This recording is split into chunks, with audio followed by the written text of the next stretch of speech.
South Africa's economy is navigating persistent inflation, energy shortages, water supply issues and sluggish growth.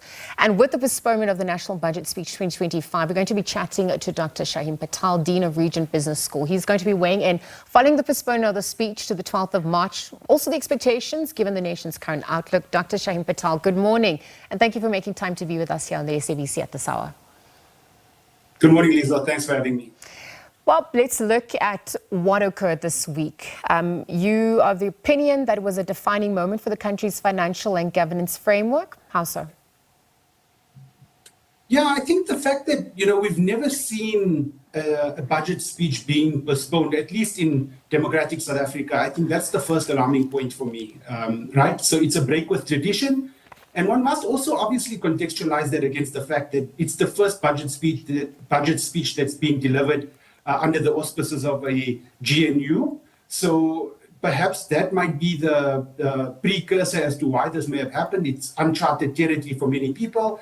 But certainly, without doubt, the fact that the budget speech was postponed, in my view, or need not to have happened. There were other avenues that could have been pursued to do that. And the impact of a budget speech being postponed is not a small impact. So perhaps we could get into that, because you're speaking about how context is important, and if it is a defining moment, I mean, there are then implications, both positive and negative, in relation to public trust, stability at large, just even public perception. Unpack that further for us. Yeah, I suppose for me, the public perception is an important one, because it furthers the idea that there's the narrative in many public discourses that government lacks competence to produce certain things. I mean, people often point to the fact that load shedding is back, crises in the water stability or supply of water in parts of Gauteng and other parts of the country. It's sort of always pointed to operational lacks or gaps in the public sector's ability to deliver. And now we're starting to see that it's not just at the delivery point. Now the public sentiment is sort of changing towards saying, well, okay, we could live with your service delivery gaps, but now we're starting to see it happening in the mechanisms of the government itself. And so therein lies the opportunity for public sentiment to actually become all the more negative. And so, given the domestic and global economic uncertainty, how do you think it could have been used better, perhaps to reassure investment and growth at large, given the precarious situation we find ourselves in? Yeah, it almost feels a little bit like an own goal. And I mean, I don't want to overstate the impact of what this postponement means, right? But again, context. So President Cyril Ramaphosa is waxing lyrical at the G20, talking about South Africa's good standing, about the trajectory that we're on as a country, as a key component in the growth of Africa, and our challenges that we've had historically and how we're trying to deal with them. And then we have this. So it kind of just, puts a little bit of a spanner in the works. Like I say, it's not alarmist in the sense that, the postponement of a budget speech is going to cause untold consequences in economic and financial circles. But suffice to say, in the immediate aftermath of the postponement, bonds took a tank, the rand value was impacted. So it's not as though it has no impact, it's significant, but it might not be structural impact. It doesn't necessarily mean that South Africa's standing on the global stage will be irreparably damaged over the long term. Yes, it has shone a spotlight on South Africa's global standing at this point, but even our internal dynamics. And so if we look at those political dynamics, the GNU, what has been reflected there as the different chess moves ensue, I mean, this is ultimately at the expense of the taxpayer and perhaps ordinary citizens. Perhaps you could weigh in further on that front. Yeah, I wrote about this in the week, Lisa, and I spoke about the fact that the GNU was formed out of necessity. We must never forget that. I think that, the GNU has done well. I think that it could have been a lot worse had certain things not gone the way that they have. So we must acknowledge the fact that the GNU is doing well, but it was born out of necessity. And so the fact that it's born out of necessity innately means that it's going to be fragile. And anything that's fragile cannot withstand too many shocks to the system, if I can phrase it in that way.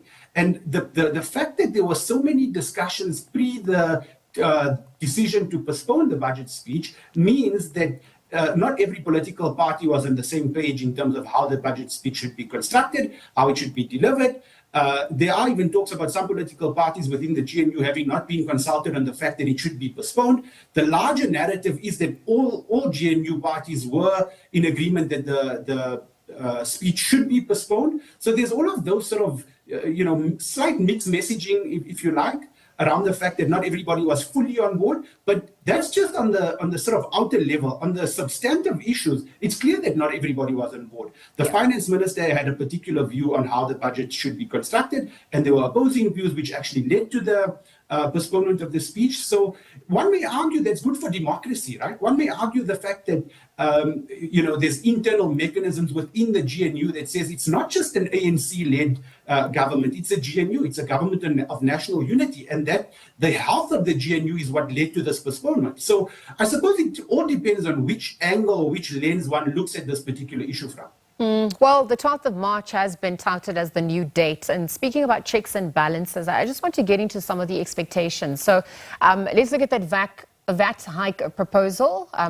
We know that the aspect of that budget's postponement, in fact, is because of the considerations of the 2% increase in value-added tax. Perhaps you could help us understand the implications, perhaps what some of the misunderstandings regarding all of that is all about actually as well. Lisa, if we rewind the clock not too far back in South Africa, I'm guessing, 15, maybe 15 plus years, the VAT rate in a budget speech was a no-go zone. VAT, when in the good old days when VAT was at a 14% point, it was not something that would be considered to be hiking because the impact on the average South African would be too high. It would be too severe. And at some point in the past, it moved from 14 to 15%. And that was, again, very significant because VAT is something that has a ripple effect throughout the economy. And unfortunately, the most vulnerable in our economy are the ones who feel the brunt of a VAT hike.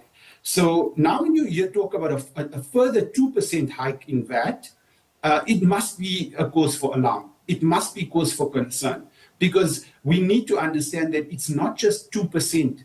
2% in real terms for the average South African is an incredible amount of money. And what is the money going to be used for? That's an important point. So, I point, again, in my writings of the week, I pointed to the fact that, advanced planning in public sector circles needs to be strengthened because it can't be that the week of or the day of a budget speech, there's now the disagreement about where 60 billion rand ought to be raised from. Should it be raised from a 2% hike in VAT? Even that won't give you the full 60 billion. And then you look forward to talk about 109 billion required over the next 3 years. So what are we going to be using it for? Well, at least the public narratives that are out there are pointing to things like paying for public sector wage bill increases, paying for things like early childhood development or grade R, which is becoming compulsory, talk about the NHI being funded through these kind of additional revenue sources. So it's not as though all of this money is not needed. It's just a case of when was it planned for? When did we know, or when we should have known the fact that we'd need this money at a particular point? So it's for me, the disappointing thing is the scramble to try and make the decisions around where the money ought to come from and where it ought to go. It's not so much a case of do we need it? I think we do need it. All right. Just in the interest of time, I am going to need to wrap up. But you've alluded to many sectors that have been impacted and obviously more questions and answers, speculation happening ahead of the 12th of March.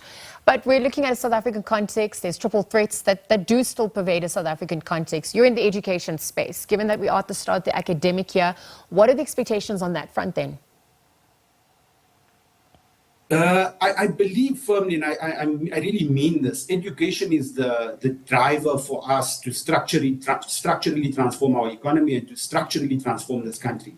So we at the early point of the year, we are starting academic years in many spaces. Public sector has already started. Several private sector education institutions will be starting shortly. My message, I suppose, if it were to be asked of, is that we need to ensure that we have lifelong learning mindsets so that we're able to critically engage on the things that matter. Certainly things like the budget speech must matter. Certainly things like revenue generation in the country and where it's spent, it has to be top of the priority list. And maybe through this process of us adopting a lifelong education mindset, we'll start to address things like corruption, we'll start to address things like poverty, like inequality and the like. All right, Dr. Shahiem Patel, thank you for your time at this hour and for weighing in. Dean of Regent Business School, Dr. Shahiem Patel, again this morning, weighing in following the postponement of the National Budget Speech 2025. Of course, also weighing on the expectations and really where to from here as we approach the 12th of March and when it is then set to commence once again.